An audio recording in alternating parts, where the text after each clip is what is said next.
Prieš 100 metų mūsų krašte. Darbo sąlygos pretendentams dirbti Joniškio ligoninėje. 1926 metais Šiaulių apskrities valdyba apibūdino sąlygas pretendentams dirbti Joniškio ligoninėje. Ligoninėje yra 10 lovų.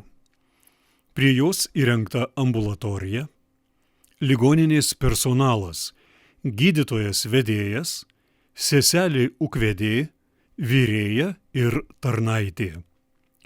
Gydytojas ligoninėje privalo būti kasdien nuo 10 iki 14 valandos. Tuo laiku priiminėti ambulatorinius ligonius, o jei pasitaiko nelaimingų atsitikimų, kai į ligoninę patenka silpnas ligonis ir kitais būtinais atvejais, gydytojas privalo atvykti ligoninėn kitu metu. Laisvu nuo ligoninės tarnybos laiku gydytojas gali užsiimti laisvą praktiką savo ambulatorijoje. Taip pat išvykti pas ligonius į namus ar miestelėje ar į kaimus, imdamas savo naudai už tai mokestį. Gydytojas atsakingas apskrities valdybai už visą ligoninės turtą, ūkį ir tvarką. Visi ligoninės tarnautojai tiesiogiai atsakingi tik gydytojui. Gydytojo atlyginimas 400 litų per mėnesį. Be to jam mokami trimečiai, vaikų ir švenčių priedai. Šias išmokas moka apskrities valdyba. Ligoninėje rentgenų kabineto nėra, bet esant reikalui jį bus galima pastatyti.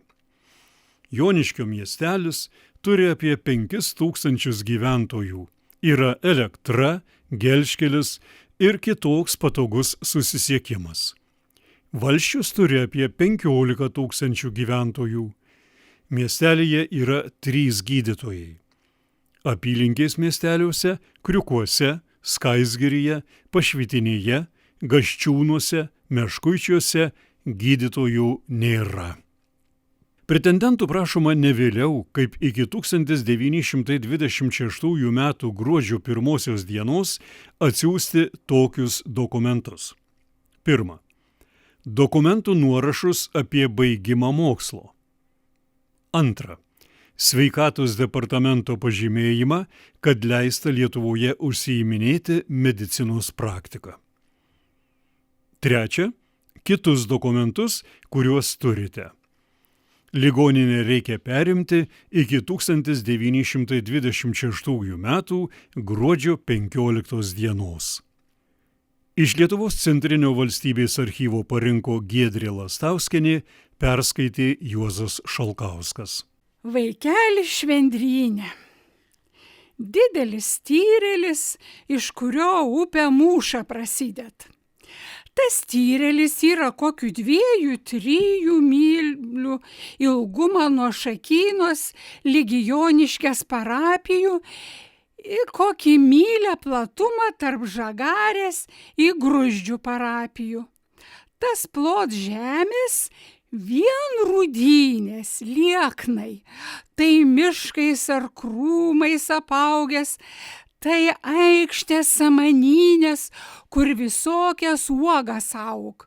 Vaivorai, mėlynės, braškės, bruknės, spangės. Daugel ir tokių vietų yra, kur tik marmalynės, švendrių, juodgalvių, triaušių, vilkdalbių priaugusios. Kitą kartą ėjęs žmogus čia per tą tyrelį, įėjęs į tokį baisiausią švendryną. Einas tokiu taku, gyvulių pramintų, ir radęs ten tokį mažą pliką vaiką, kokių 3-4 metų. Ta žmogus jo klausinėjęs, iš kur tu vaikeli esi? Kas tu toks esi? Tas plikių plikelis. To švendrės vėjo pučiamos ant jo kai linkstančios, o tas vaiks tik juokėsis ir prapuolęs. Šiaurės Lietuvos pasakos surinko Matas Lančiauskas. Perskaitė Sofija Jonaitytė.